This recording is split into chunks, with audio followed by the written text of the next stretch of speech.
नमस्कार, आप देख रहे हैं जेबीएस पब्लिक वॉइस। मैं हूं आपके साथ सुमन कुमार। इस वक्त हमारे साथ मौजूद हैं भोजपुरी दुनिया के सुप्रसिद्ध कलाकार अशोक अलवेला जी, जो ये अपने परिचय के मोहताज नहीं है। आप लोग बहुत अच्छी तरह से इनके बारे में आप लोग जानते होंगे। आइए हम इनसे सबसे पहले इनसे रूबरू कराते हैं। सबसे पहले आपको हमारे चैनल में स्वागत है सर। बहुत बहुत धन्यवाद आपके चैनल को और आपको भी। जी, तो सर हम ये जानना चाहेंगे सर कि आप पहले रेडियो में काम करते थे जी, लेकिन देख रहे हैं कि आपका बहुत सारा भी सॉन्ग आ रहा है, क्या कारण है? देखिए, रेडियो में काम कर रहे थे और रेडियो में काम करते करते हमने रेडियो को छोड़ा नहीं जी। अभी यूट्यूब पे जो रेडियो के श्रोता थे वो यूट्यूब के दर्शक हो गए, तो मार्केट थोड़ी सी गिरी है, इस वजह से अभी रेडियो में हम नहीं हैं। अच्छा, स्टार्टिंग आपको कहाँ से हुआ? मैंने कैसे आपको लगा कि आप जैसे रेडियो क्षेत्र में आप गए? देखिए, कैसे गए? नेपाल में जब रेडियो स्टेशन 2010, 11, 12, 9 इस सब के आसपास में बड़ा तेज़ी से खुल रहा था जी, और जो लोग बोल रहे थे उनको मैंने सुना और हमको लगा कि इससे बेहतर मैं बोल सकता हूँ, इससे बेहतर मैं गा सकता हूँ, इससे बेहतर मैं कॉमेडी कर सकता हूँ, इससे बेहतर मैं क्रिकेट के बारे में बोल सकता हूँ, इससे बेहतर मैं पॉलिटिकल नॉलेज है उसके बारे में बोल सकता हूँ। तो रेडियो मैंने सुना, नेपाल का पता दिया, उस पता पर मैं पहुँचे गौड़ में। हिंदुस्तान के सटा हुआ शहर है बैरगनिया, वहाँ से गौड़ गया, नौकरी लगी, उसमें नौकरी उसके पहले आप क्या करते थे इस क्षेत्र से? गाना गाते थे और उससे पहले क्रिकेट खेलते थे। जी, आप एक अच्छे क्रिकेटर भी हैं। हाँ, मैं एक अच्छा क्रिकेटर भी हूँ जी। तो ये किस गाना से आप इतना प्रसिद्ध हुए? आपका देखिए, प्रसिद्धि तो सबसे ज़्यादा रेडियो से मिली, लेकिन मेरा गाना था जो विवाद में रहा, बकवा पल्सर पर सवार। हालांकि वो अश्लील नहीं है, आप अश्लील कहेंगे तो मैं उसका सफाई दे रहा हूँ। मेरे सामने में एक पुलिस वाले ने एक पल्सर वाले को रोका। अच्छा। और चेक कर रहा था, तो मैं भी अपना चेक करा रहा था। तो वो बोला कि हेलमेट नहीं है, तो बोला घर छूट गया है। बोला गाड़ी का कागज़, तो बोला पिताजी के नाम से है, अभी आया नहीं है। पैर में जूता, तो चप्पल पहनते हैं, जूता में पसीना आता है। ड्राइविंग लाइसेंस तो अप्लाई किए हैं। तो ये सब चीज़ सुनने के बाद वो प्रशासन बोला था उस लड़के को कि बोका है का जो पल्सर पे चढ़ रहे हो, जी जी। इतने बढ़िया नया गाड़ी पल्सर पे चढ़ते हो, ये सब कुछ नहीं है। वो सुन करके मैटर मेरे दिमाग में आया था और मैंने गा दिया था बकवा पल्सर पर सवार। हालांकि विवाद भी हुआ, बाद में उस कैसेट को बैन कर दिया गया। जी जी। तो आपके अनुसार है कि जो दर्शक देखने वाले हैं जी, उनको सोच पर डिपेंड करता है कि वो निगेटिव सोचते हैं या पॉजिटिव सोचते हैं? देखिए, अभी सोच तो क्लियर होना चाहिए, लेकिन निगेटिव तो 99% लोग सोचते हैं, जी। तो सोच को बदल नहीं सकते हैं। और लोग को द्विअर्थी गाना समझ में आ नहीं रहा है, लेकिन फोकस तो गंदा को ही किया जाता है। जी। ये क्लियर बात है। हम भी जवाब दे या कोई भी आदमी सफाई दे दे, लेकिन दिने पर दिन दोनों लटके को 99.9% लोग क्या समझे? भोजपुरी की दुनिया में सर काफ़ी अभी अश्लीलता जो है कि मैंने देखने को मिल रहा है। अभी नहीं, ये शुरू से ही हुआ। जब बालेश्वर जी आए, बहुत गायक नाम नहीं जानते होंगे, गोरिया आजमगढ़ वाली हरदम लड़क कोड़ रहेली, अश्लील नहीं था। गुड्डू रंगीला जी आए, आओ नरे तोरा दुनू में कदी, अश्लील नहीं था। रसिया जी आए, मारेला 7 आइटम सुता के उठा के, वो अश्लील नहीं था। बादल बवाली है, मार देव सटा के लोग, सक्कल बला मुआ है, ढोंढी में घोंप देम चोप।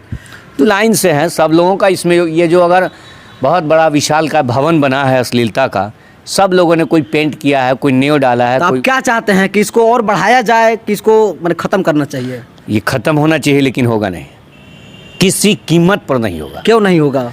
लोगों का सोच है, ये मैं नहीं कह रहा हूँ, ये पप्पू यादव का स्टेटमेंट है कि वर्ल्ड में सबसे ज़्यादा हिंदुस्तान में पोर्न वीडियो का सर्च किया जाता है। तो जिस देश में सबसे ज़्यादा ब्लू फिल्में देखी जाए, उस देश में गंदा गाना सुन लेना कहाँ से कहीं लोग छोड़ देगा? जो देख रहा है, जो हर आदमी का, आपका सर्च लिस्ट मेरे पास अगर आ जाए गूगल से, आप क्या क्या सर्च किए हैं, आप भी हैरानी में रह जाएंगे। अगर अकेले में आप देखें कि हमने क्या क्या सर्च किए हैं, आप भी हैरानी में रह जाएंगे। अगर अकेले में आप देखें कि हमने क्या क्या सर्च किया है, सब समझ में आ जाएगा। अश्लीलता बंद होनी चाहिए, मैं इसके खिलाफ हूँ अश्लीलता के, लेकिन होगा नहीं।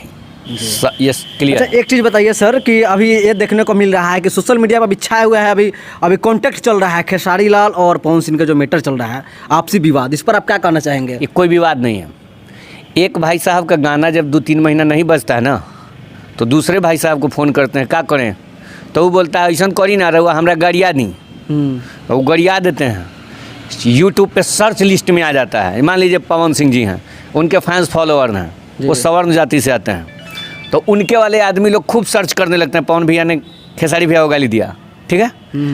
अब 15-20 दिन बाद ही बोलते हैं भैया हमरो एल्बमवा ना उठता, तो हमरा जवाब दे दे। तो 15% यादव हैं जी। सर्च लिस्ट में ले आते हैं, दोनों भाई उठा हुआ है और ये दोनों हटेगा भी नहीं भोजपुरी से। तो ये विवाद मिली भगत का विवाद हाँ है। एकदम सेटिंग है। विवाद कैसा? आपसे हमारा विवाद होगा तो हम आपके घर जाएंगे बर्थडे में, नहीं नहीं, आपको गले लग के बोलेंगे कि आप तो भोजपुरी के शान हो, आप मेरे पिता समान हो। ये क्या स्टेटमेंट है? जब आप पिता मान लेते हो तो लड़ने क्यों जाते हो?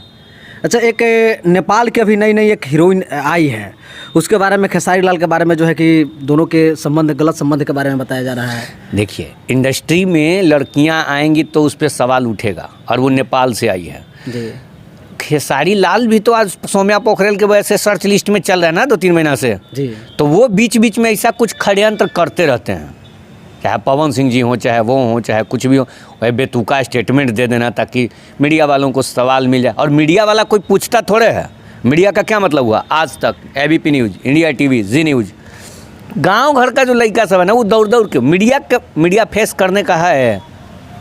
मीडिया फेस करने के लिए अंजना ओम कश्यप, श्वेता सिंह, सुधीर चौधरी, रवीश कुमार के सामने बैठा दिया जाए तब ना मीडिया।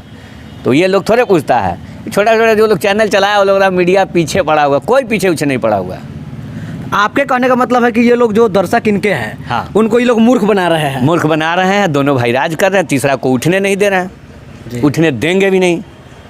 इन लोगों का सेटिंग है कि यादव 15% हमको देख लेगा, आप सवर्ण 15% आपको देख लेगा, बाकी मिला जुला के काम चल रहा है परिवार। अब बताइए ना, मनोज तिवारी, दिनेश लाल यादव, निरहुआ एल्बम गाना छोड़ दिए कि नहीं?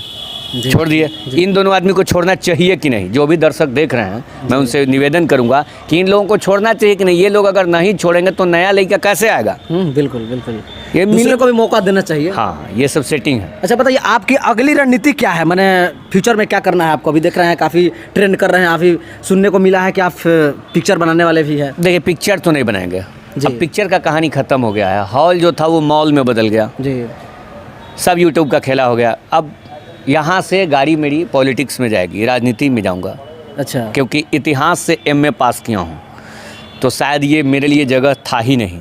देख सकते हैं अभी का ब्रेकिंग न्यूज़ है कि हमारे साथ जो अशोक अलबेला जी मौजूद है, वो फिल्मी दुनिया को छोड़कर जो है कि ये पॉलिटिक्स में जाना चाहते हैं। क्यों जाना चाहते हैं सर?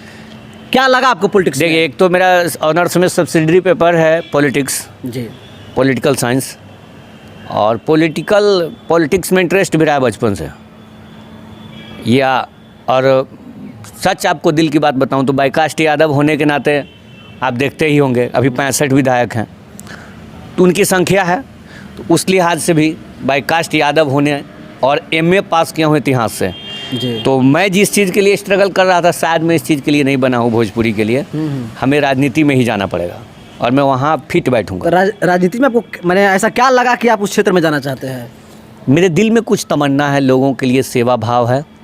सदन में जाकर लोगों को बताऊं कि भूखमरी क्या है, गरीबी क्या है, मजदूरी क्या है, आज गरीब गरीबे क्यों रह गया, उस पर शोध का विषय है, चिंतन का विषय है, सोचने का विषय है कि गरीब को कैसे उठाया जाए। वो जो इस स्टार का आप बात कर रहे थे ना 5 मिनट पहले, उन लोगों के समझ से ही बाहर है। अच्छा बताइए, अभी एक से एक दिग्गज जो है कि बिहार में नेता है जो अपने आप को बताते हैं कि हम गरीबों का मसीहा है, लेकिन वो लोग शुरू में जिस तरह आप बता रहे हैं, वो लोग भी शुरू में इसी तरह बताते थे कि हम ये करेंगे वो करेंगे, लेकिन जैसे वो संसद पहुंचते हैं उन लोग को भूल जाते हैं।